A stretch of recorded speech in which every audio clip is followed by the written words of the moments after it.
Hello, and welcome to Unit 17. So we've got on the front of the packet, probably this will be due around the 25th or so, at the end of that week. If you look on the calendar that's on Canvas for April,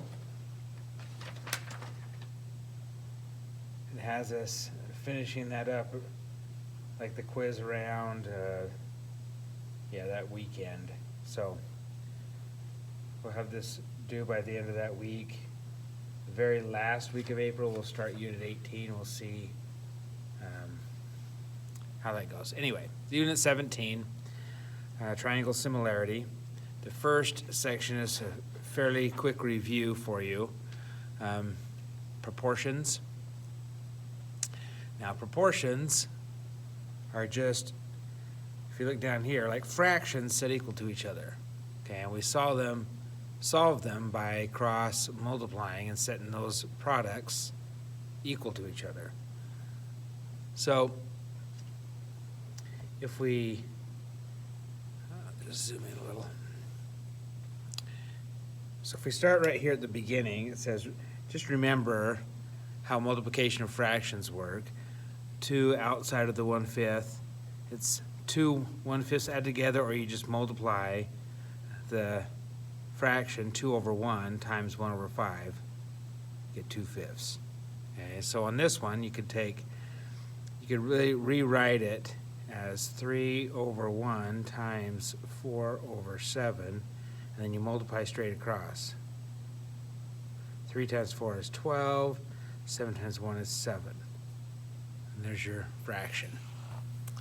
And here, if you can see, look ahead of how this is going to multiply. You're going to have 11 times 6 over 11. So the 11s, this is like 11 over 1, so the 11s would reduce. That would just be 6. So number 3, to solve, okay, if I'm going to, there's 2 ways to think about this. Where this other number here is like it could be 4 over 1. It's a whole number. If I were to solve for x, I could multiply by 3, which would reduce, just like in the question number 2 we just barely did, and then times both sides by 3. Or you could rewrite it as x over 3 equals 4 over 1, and cross multiply. X times 1 is x, equals 3 times 4 is 12. Multiply both sides by 3 to get rid of the denominator, or do the cross product. Okay, so in this one, cross product. So you have a proportion. See, one fraction equal to one fraction. So 1 times 6 is 6. 2 times x is 2x. Divide by 2. X is 3. Okay. 4 times x will cross 4x. 5 times 16 is 80. Divide by 4, x is 20. Okay.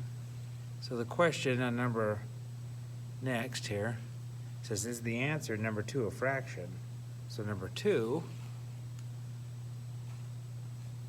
right here, 6. Is 6 a fraction? Well, not necessarily, but it can be written as 6 over 1, so technically it's, yes, it is, because it can be written as over 1. So any number can be written as a fraction, just over 1.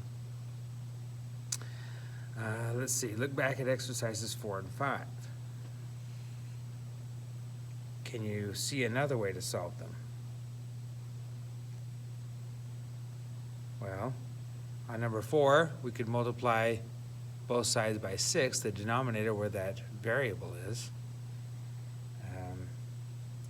And number 5, we could multiply both sides by, let's see, how would we get x? Times both sides by 16, that would leave us 1 over x.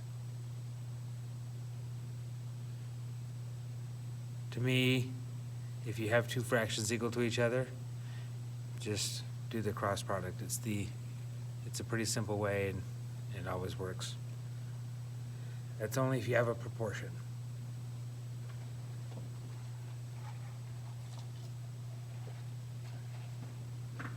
Let's see.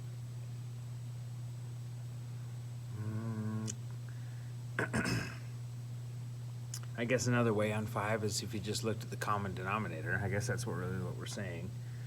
If I multiply both sides, if I multiply both sides by 5x, you're going to end up with x. It's just a little bit longer way, I guess, but anyway, just some notes. Okay, let's see. To clear the fractions, multiply both sides by the denominator. Oh, I guess this is what we were talking about. So if you have a over b equals c over d, you times, the common denominator would be like, bd, okay, you times this by b, and times that, times them both by b. Then you have a equals bc over d, and times both sides by d. And then you're going to end up with AD equals BC, which is just showing you the cross product.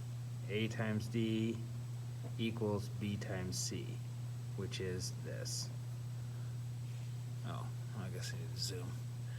A times D times B times C is just showing you how we get to why this works. All right, well, what we're going to do here is just the cross product. So use the same process, have this little faster algorithm here. A times D equals B times C. So that's what we've been doing. Okay, so just showing you the same thing over and over. 7 times 3 equals 4 times x. Okay, so then you divide by 4, so you're going to get x equals 21 over 4. And it does not reduce, so there we go. Now here, when you have a binomial, okay, first we're going to go 3 times 7, which is 21. When you have a binomial, all parts of the binomial get multiplied to all parts of whatever the cross is here. So in this case, 8. So 8 gets multiplied to x and 8.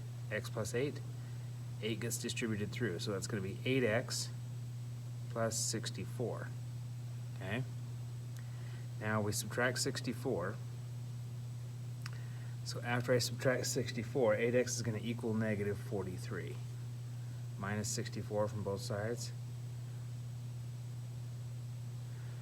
And let's see, now I divide by 8, so x is going to equal negative 43 over 8, which does not reduce.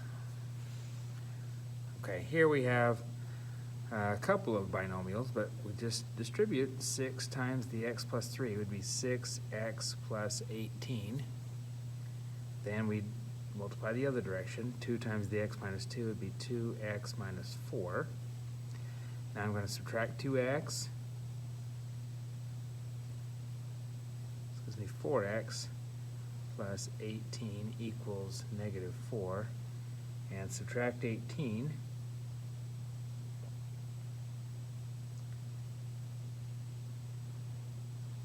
What's that going to be? 4x is now going to equal, if I subtract 18, that's going to be negative 22. And then divide by 4. So negative 22 over 4, and that does reduce. I can divide both by 2, so it'd be negative 11 over 2. Okay. Pretty straightforward. So your first assignment is fairly simple. Just doing a bunch of cross products for 17.1.